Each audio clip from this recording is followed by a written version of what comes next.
Hey everyone, my name is Penny Zanker, and it's time to reset. This podcast goes beyond just navigating change.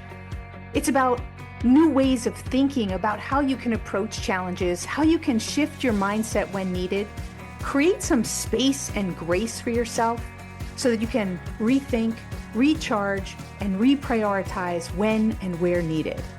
Are you ready to unlock your full potential? Thank you for hitting play and sharing this next episode with me. It's time to reset. Hello and welcome to Take Back Time. My name is Penny Zanker and I'm your host. And we are here on this show to help you to work smarter, not harder.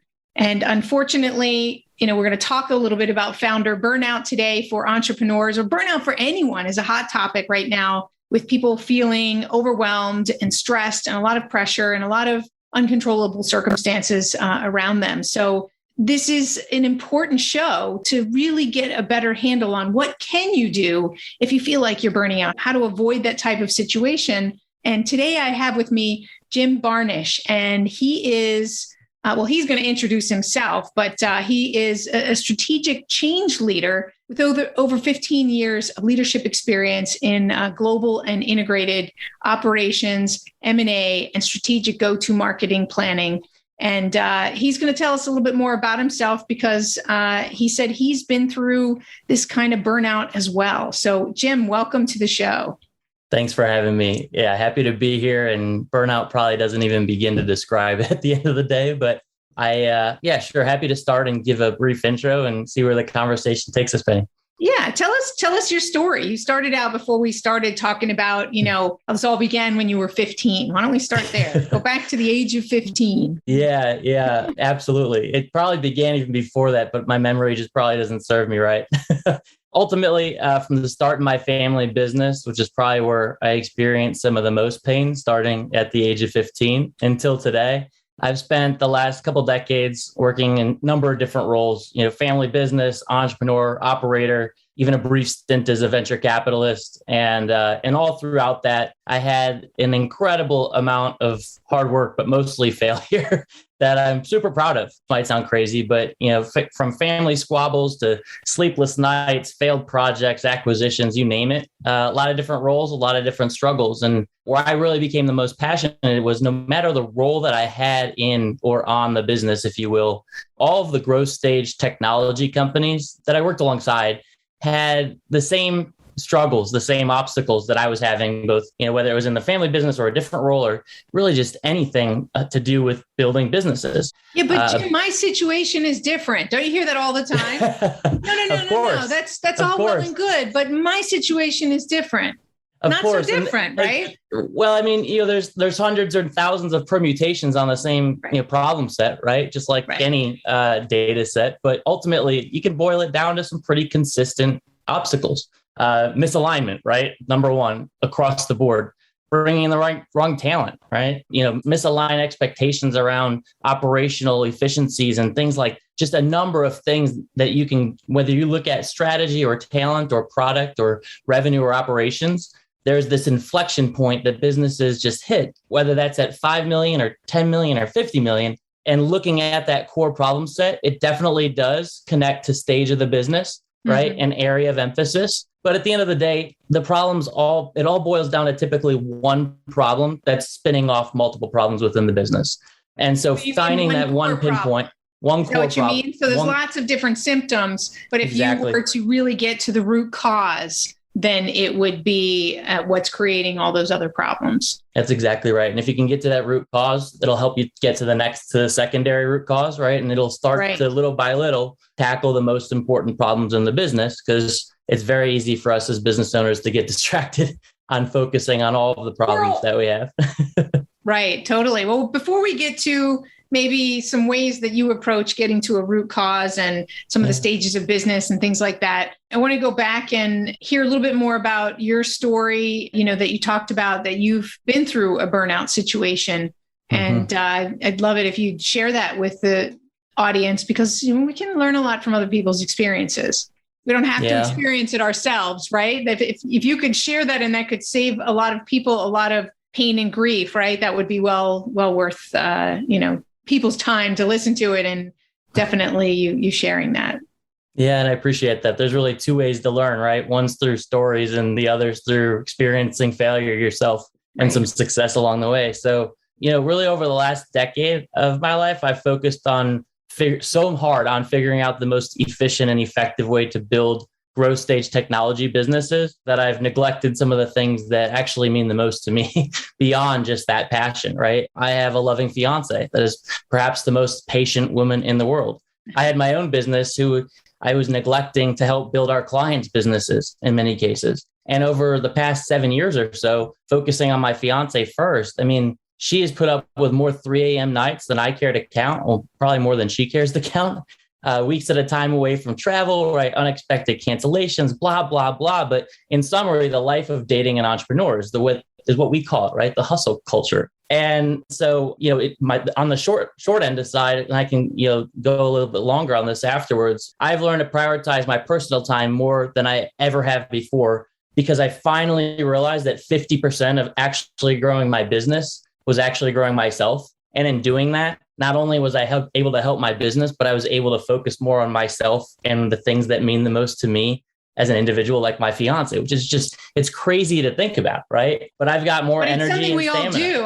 I want to interrupt you for a second, because it's something that we all do. As you said that in the beginning, you were so focused, like a dog on a bone, right? Like, got to get this, right? We get so narrowly focused on an aspect of growing our business, or, helping making sure that client is satisfied, or whatever it might be, that there's so many things that we ignore that we need, right? Whether it's our health, whether it's our personal relationships, and so on. Those things tend to get sacrificed for the entrepreneur, and actually not just the entrepreneur. There might be a lot of parents, right, who can appreciate that, and they put their kids first, and they put themselves in the back burner. And it's like one of those catch-22 type of things, or sorry, that's too old of a term that people might not be familiar with. It's like what's that? I can't think of the word. It's the opposite of what it should be, right? Is that you're actually, when you give those things prior attention, that you're going to be better in your business when you take care of things that are important to you, right? It's almost like that.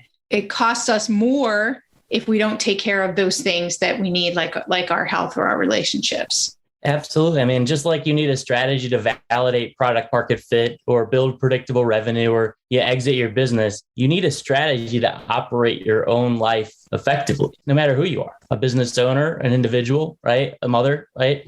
And as focusing on the entrepreneur side, we don't ever talk about that mental tax of building companies, whether that's burnout or just Sunday anxiety. Call it the Sunday scaries, if you will. And it's we don't even know to recognize it sometimes, because startups and growth stage businesses are just supposed to be hard, right? But as I started doing my own research on burnout, I found out that the World Health Organization, WHO, reached a milestone a few years back, officially classifying it as a syndrome, meaning that it's in the international classification of diseases.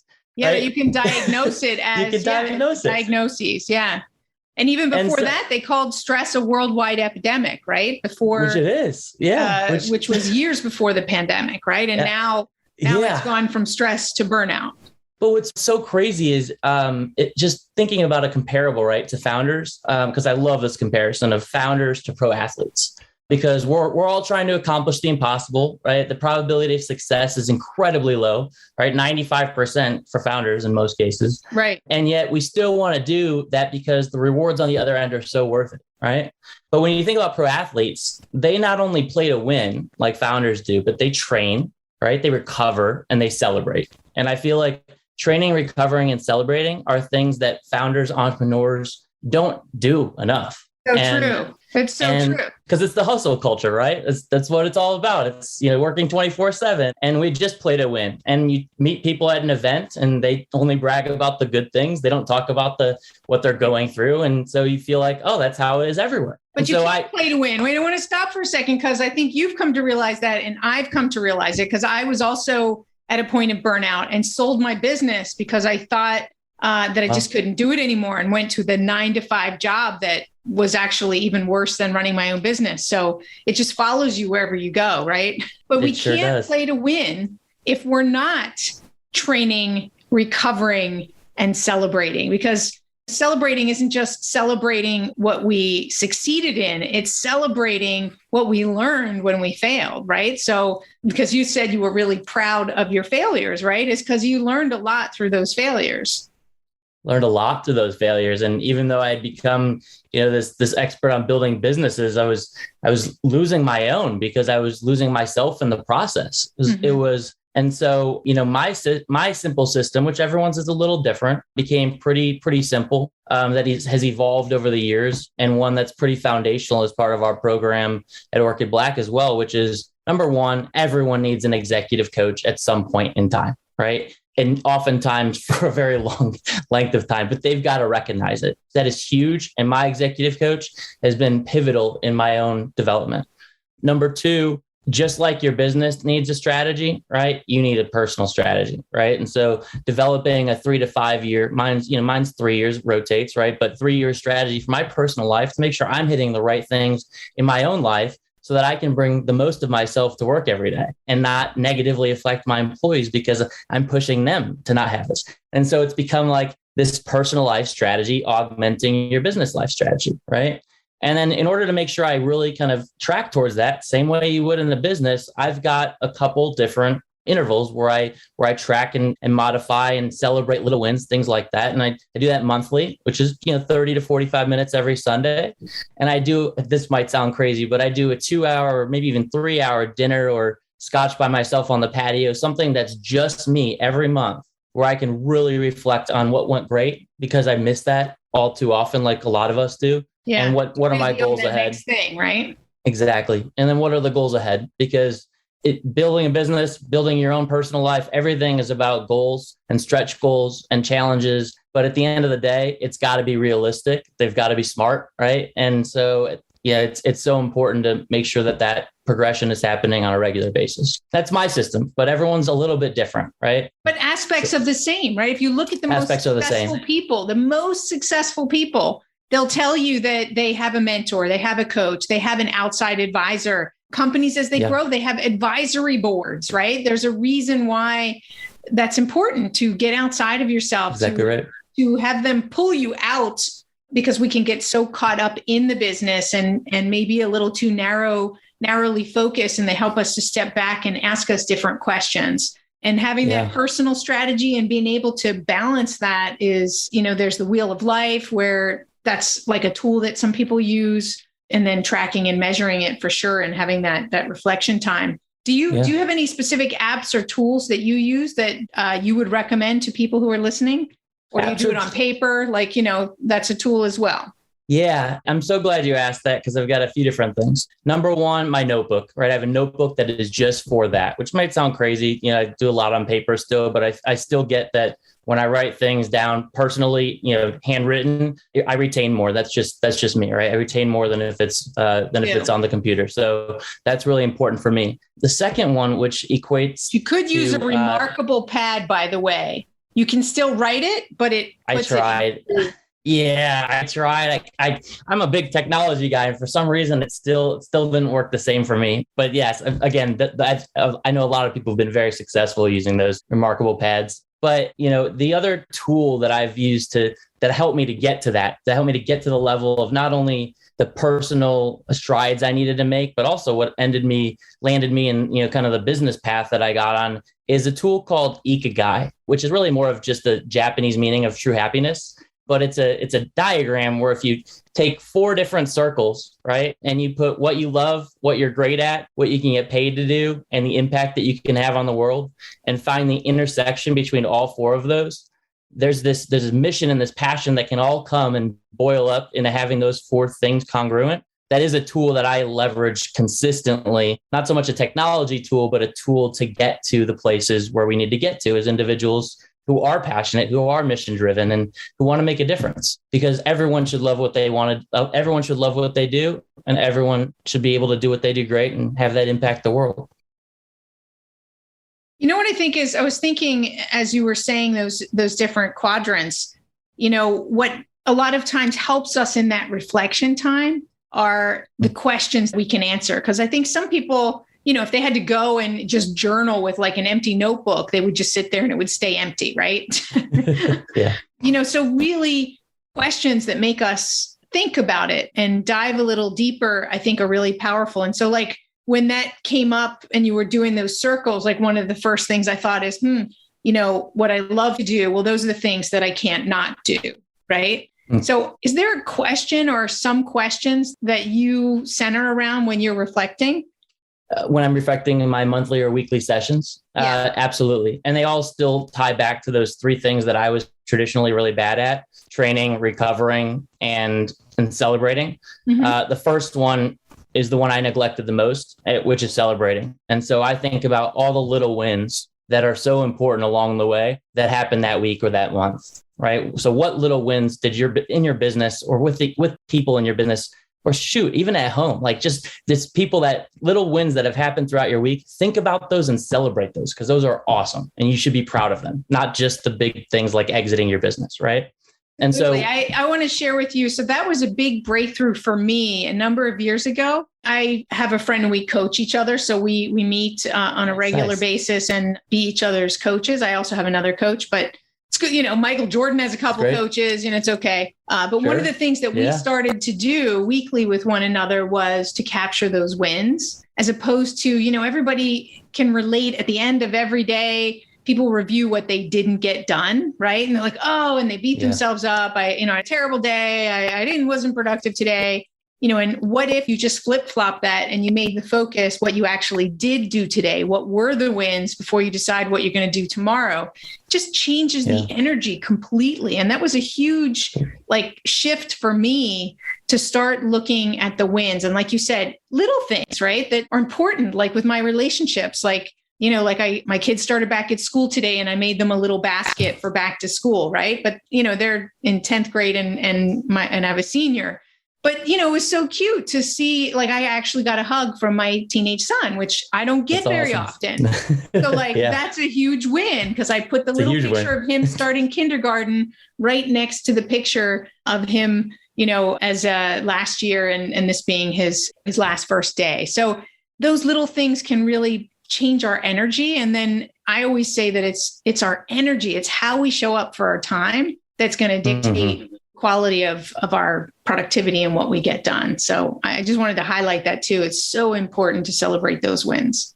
And I'm glad you mentioned Michael Jordan too, because to your point, whether it's Michael Jordan or any most successful leaders have a coach, if not many, right? And something that I know Michael got from one of his initial coaches, the real coach, Phil Jackson, right, is that talent wins games, but teamwork and intelligence wins championships, right? And if you look at MJ, right, from the 80s, who had 3 scoring titles, I think, right, maybe 2, but 3 playoff losses, 0 NBA championships, and cycle was just doomed to repeat. But he was definitely the best player out there, right? That's how I used to feel. Like I needed to be the guy, right? I was the founder, right? I was the leader. I needed to be everything to this company. And that meant so much. But at the end of the day, once I learned to let go and put the right people in the right places and let them grow, it sparked a fire in my company and fire in my family that I had been hoping and praying for. And, that's what MJ experienced in the 90s with 6 NBA championships, right? So you can pick, who do you want to be? Do you just want to be the scoring title, right? Or do you want to have 6 NBA championships? Yeah. A lot of it comes down to getting the right coaching support. And that's what one of the things that I had to learn, a big lesson learned from me. Absolutely. Well, they just help us look at things in a different way. And 100%. And hold us accountable sometimes, because ultimately, when you're the leader of a company, sometimes there's not always someone holding you accountable the way that you're holding others accountable. So that also is a big part of it. For sure. Well, so I think I interrupted you while you were going through any other tools, apps, or, I love that one. You talked about the finding that center of what you love and what you do and the impact. What else? Yeah, I use a tool called Miro for pretty much everything, from strategic planning to personal planning, anything that helps me map things out. It's Miro. And it's it's leveraged initially as a product market fit tool to help, people think about product placement, customer journeys, things like that. but has evolved to being a lot of things to a lot of different people. For me, it's everything. It's personal planning, strategic planning, operational thinking. And I'm just such a visual learner, as most people are, and visual teacher as well. So it helps me to map out things in absence of a whiteboard, which is pretty hard in many cases for companies today, given the what's happened to our good old environment the last couple of years with COVID. So it's a great virtual planning tool, and it's kind of blown up over the last year or two as well. Oh, fantastic. I don't know that one, so I'll definitely be checking it out. Definitely do. And, the last thing I would say that's been instrumental in me remaining as competitive as possible, but also tracking everything as I grow myself, is combining personal and business growth. It's kind of led me to this intersection of these beast mode challenges, is what I call them. Sometimes they're a month long, sometimes they're a couple months long. But ultimately, it's something that connects to both my business and myself in my development. Right now, I know that me not being the most healthy individual was also leading to, from like a health diet perspective, was leading to a less stamina in my business, right? Less stamina in the way that I was feeling regularly. And so, I went on a 45-day focused health initiative, right? My beast mode challenge. And I love anything like that. And I think a lot of us as founders, we're competitive, right? We're very competitive.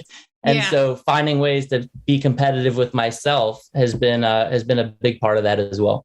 That's great. And there's so many platforms that can help you join a group. So if you don't want to just be competitive with yourself and you need that outside, nature, there's a lot of opportunity to do that through Fitness Pal or, a handful of other different types of apps where you can join in with others. So I love that. And, I've been Blinkist, recently... another one. Oh, go ahead. Oh, I was just going to say my last challenge, just as you're bringing up apps, was, reading more books. And so there was an app called Blinkist out there that actually does a pretty good job, right? It does a pretty good job breaking things down. Maybe not as good as you would like sometimes, but, overall, definitely a great job at streamlining through a book. So, and so that was one thing, but I can't stress enough. The most important out of all of those things was getting the coach. And I was the guy for years who said, I don't need a coach. Like, what am I going to do with a coach? Right? I'm supposed to be I'm the coach, right? I'm the coach. Why would I need a coach? And thank God for 2020 being a tough year and resulting in a lot of introspection for me, because even though the company was growing, I finally got the chance to slow down even more about how I was growing and how I was plateauing as a leader and getting to the next level. And, it really took me recognizing that growth for myself, or lack of growth for myself from a leadership perspective, to really make that decision to pull the trigger and get a coach. But I cannot even articulate how much of a difference it's made in my leadership abilities and the way that I'm applying what I already know, but making sure that I have the stamina to be ready for anything that comes my way. Right. That's great. I love it. I wanted to go back to my notes from the beginning of our call. I'd love to stay on and talk more and more and more, but I know our listeners have a limited attention span. But I wanted to talk a little bit about some other strategies for working smarter, right? And helping founders. And I want to go back to, we talked about root cause analysis, because I think, that would be a great gift that you could also leave as sort of, an approach that you might use to support people to, how do they find that root cause, right? There's a lot going on. This isn't working. That's not working. Do you have an approach that you tend to use when it comes to root cause analysis so that they can get centered around and dig down and find what that root cause is? Yeah, we very much do. So there's a couple different things. Number one, for us as a business, when we work with our clients, we knew that there had to be a comprehensive yet simple enough way to do what you're saying. Startups or growth stage companies can't afford $1 million for an army of McKinsey consultants to come in and tell them what's wrong, right? And they don't have years or even months to really figure it out. So what we did is we dialed in on thousands of company data, were companies that we had been a part of, companies that others that we had known had been a part of, and ultimately came up with value creation assessment, which is what we leverage as a business as our first step in the process to identify where all of the unlocked value in the business is, right? How much value is there in the business, and how can Orchid Black help to maximize the value of the business prior to exit?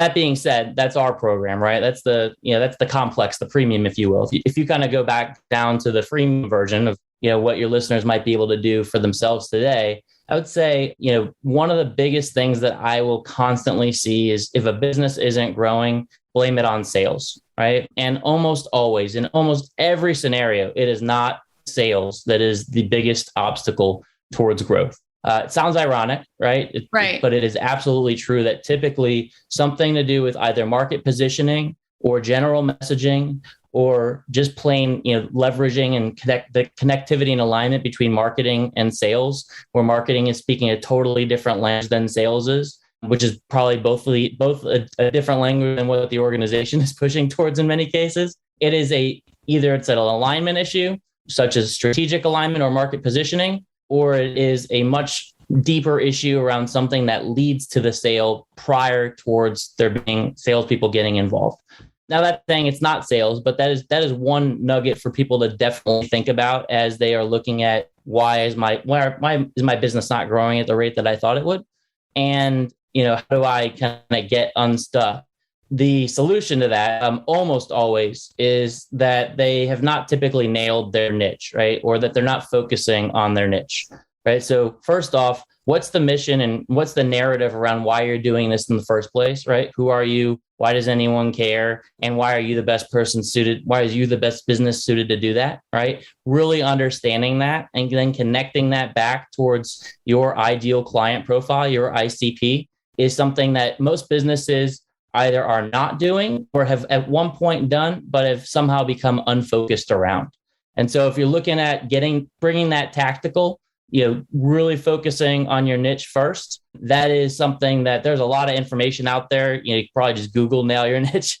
But we've got a lot of really great information that I'd be happy to share with somebody after this if they want to follow up with me as well. So that's ultimately, probably the biggest nugget, if you will.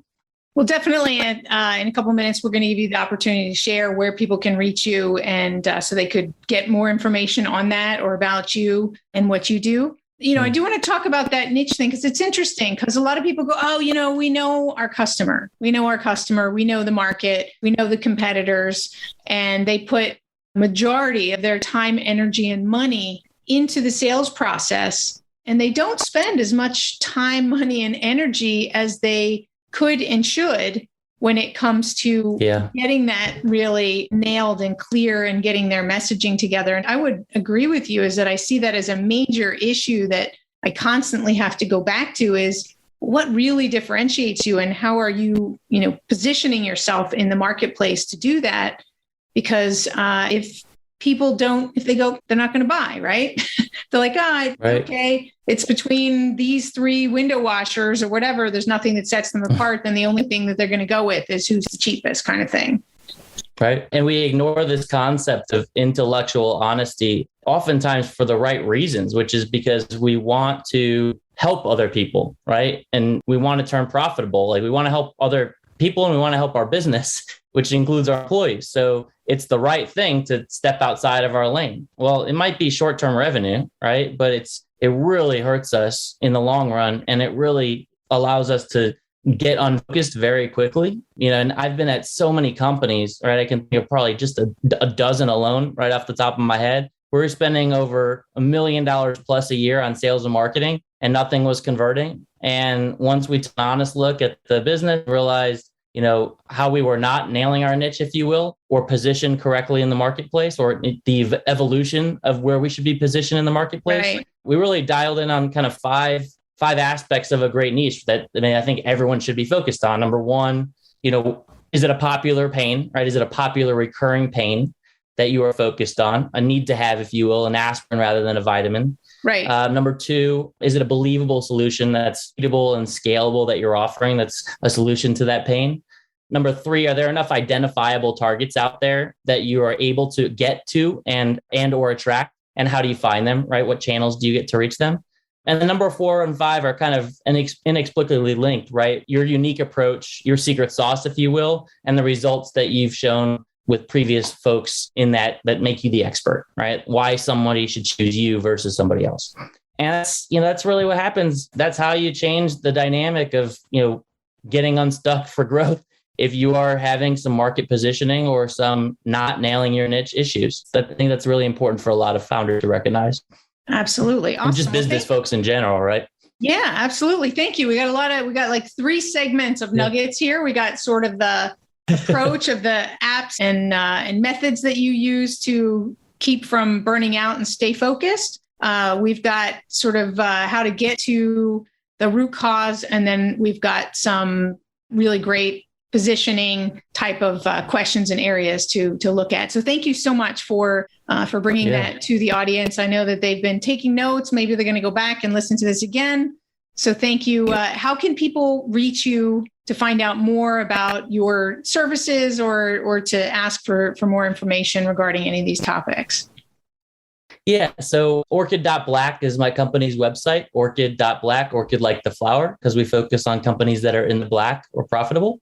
So orchid.black, and you can email me direct at JB. Jim Barnish is my name, JB@orchid.black. And I'd be happy to be out there. Or if you just have a one-off question and you want to connect on LinkedIn in the meantime, I take office hours every week, and I'm happy to, people that are struggling with anything personal wise or business wise, just take some time to see if I can help or if I know someone who can. So either one of those avenues works well for me. Awesome. Thank you so much. Yeah, thank you. It's been a pleasure. Thanks, Jim. And thank you all for being here. I know that with every episode, we're giving you a lot of nuggets. And I just want to remind you that you don't need to take in all of this like the fire hose and feel like you have to do everything. Take one thing. What's the one thing from this show that could make a difference, that would make the biggest difference? And you can forget the rest. You can come back to it. You can listen to the show again. But what's the one thing, the one action that you could take, or the one thing that you could do that could make a big difference for you, whether it's helping you to avoid burnout, whether it's helping you to find the root cause of an existing challenge that you have right now, or just stepping back and maybe looking at your positioning in your market and how that might improve your overall sales. So go ahead and take that one thing and take action. Schedule some time in your calendar right now to make it happen, because this show is also about action. We give you actionable tips and we want you to put them into action. So make sure that you're doing that. Give yourself some time at the end of the day, at the end of the week, to put that into practice. My name is Penny Zenker, and this is Take Back Time. We'll see you in the next episode. Hey, thank you for spending this time with me. It really means a lot. If you're feeling a little off, distracted, overwhelmed, stuck, or just out of sync, remember that's your signal to reset. And that's all it takes, just recognizing one reset moment at a time. So stay tuned for more tips, tools, tricks, stories, strategies, all here on Time to Reset. We'll see you in the next episode.